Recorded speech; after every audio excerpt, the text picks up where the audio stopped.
Assalamualaikum warahmatullahi wabarakatuh. Selamat pagi anak-anak. Bagaimana kabarnya hari ini? Semoga kita senantiasa selalu dalam keadaan sehat walafiat. Baiklah, sebelum pembelajaran dimulai, marilah kita berdoa terlebih dahulu supaya ilmu yang kita dapatkan bisa bermanfaat. Berdoa dalam hati, mulai. Berdoa selesai. Pada pembelajaran hari ini, kita akan membahas materi Al-Quran Hadis kelas 10, bab 5, yaitu tentang kebenaran Al-Quran pada semua aspek kehidupan. Al-Quran adalah kitab suci terakhir yang lengkap dan sempurna. Al-Quran juga memuat isi dan kandungan kitab-kitab sebelumnya. Isi dan kandungan Al-Quran yang sangat luas dapat mencakup seluruh aspek kehidupan umat Islam. Kira-kira apa saja ya isi kandungan Al-Quran? Secara garis besar, isi kandungan Al-Quran meliputi akidah, ibadah dan muamalah, akhlak, hukum, sejarah, dasar ilmu pengetahuan, dan teknologi. Mari kita bahas satu persatu.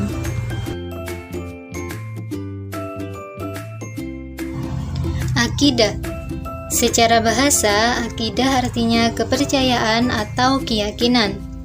Sedangkan secara istilah, akidah diartikan sebagai suatu kepercayaan yang harus diyakini dengan sepenuh hati, dinyatakan dengan lisan, dan dimanifestasikan dalam bentuk amal perbuatan.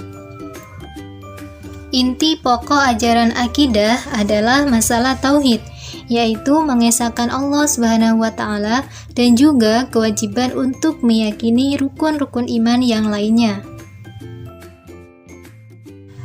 Penjelasan Al-Quran tentang pokok-pokok ajaran akidah yang wajib diyakini oleh umat Islam terdapat dalam Quran Surat Al-Baqarah ayat 163 yang berbunyi, Bismillahirrahmanirrahim.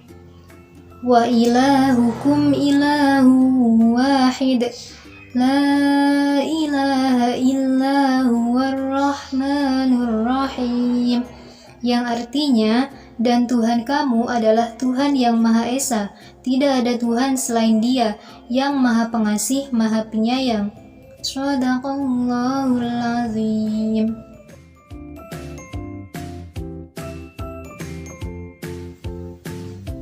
Ibadah dan muamalah. Ibadah berarti menyembah atau mengabdi sepenuhnya kepada Allah Subhanahu wa Ta'ala dengan tunduk, taat, dan patuh kepadanya. Sedangkan muamalah adalah kegiatan dalam hubungan antar manusia, seperti jual beli, hutang piutang, dan lain sebagainya. Ibadah dibagi menjadi dua macam. Yang pertama ibadah mahdhah dan yang kedua adalah ibadah ghairu mahdhah. Ibadah mahdhah yaitu ibadah yang tata cara dan tekniknya telah ditentukan secara jelas dalam syariat, seperti sholat, puasa, zakat, dan haji. Sedangkan ibadah ghairu mahdhah yaitu ibadah yang bersifat umum. Tata caranya tidak ditentukan secara khusus, seperti membaca Al-Quran atau bersedekah. Al-Quran menegaskan bahwasanya tujuan penciptaan jin dan manusia hanyalah untuk beribadah kepada Allah Subhanahu wa Ta'ala, sebagaimana dalam Quran Surat Az-Zariyat ayat 56 yang berbunyi, Bismillahirrahmanirrahim. Wa ma khalaqtul jinna wal insa illa liya'budun. Artinya, aku tidak menciptakan jin dan manusia, melainkan agar mereka beribadah kepadaku. Shadaqallahul azim.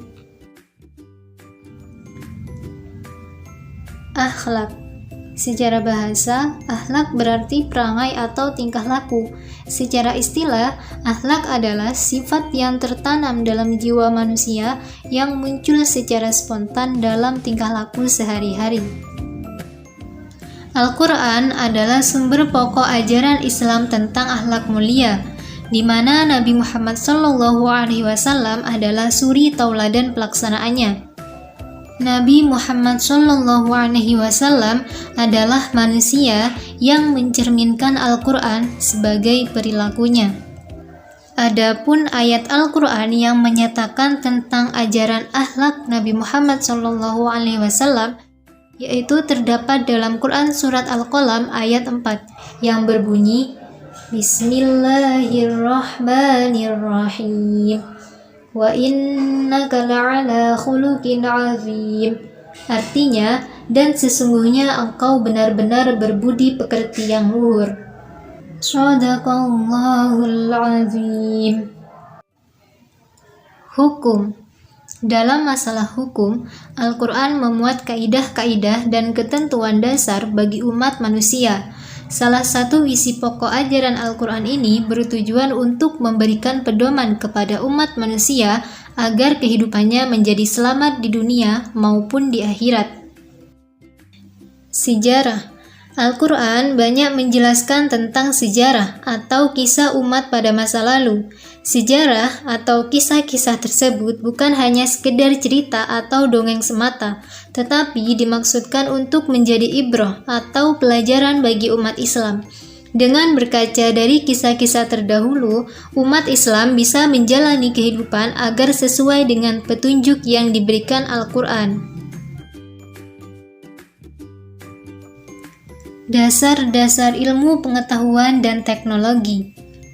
Al-Quran menekankan bahwa penguasaan ilmu pengetahuan dan teknologi adalah hal yang sangat penting dalam meningkatkan peradaban manusia. Sebagai kalamullah, Al-Quran banyak mengandung ayat-ayat yang memuat pengetahuan dan teknologi.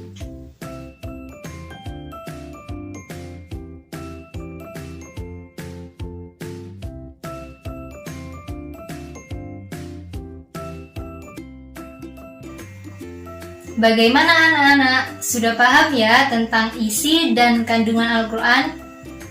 Seperti yang telah dijelaskan tadi, bahwasanya isi dan kandungan Al-Quran ada 6 dan dapat mencakup seluruh aspek kehidupan umat Islam yang meliputi akidah, ibadah dan muamalah, akhlak, hukum, sejarah, dan dasar-dasar ilmu pengetahuan serta teknologi. Kita sebagai umat Islam harus mempelajari Al-Quran dan kandungan-kandungan yang terdapat di dalamnya. Ketika seseorang mempelajari Al-Quran, setidaknya dia akan terlepas dari kebodohan dan kesesatan dalam mengarungi kehidupan ini. Baiklah, mungkin cukup sekian dulu pembelajaran kita pada hari ini. Marilah kita tutup dengan membaca doa, supaya ilmu yang telah kita dapatkan bisa bermanfaat. Berdoa dalam hati, mulai. Berdoa selesai. Baiklah, Ibu akhiri. Wassalamualaikum warahmatullahi wabarakatuh.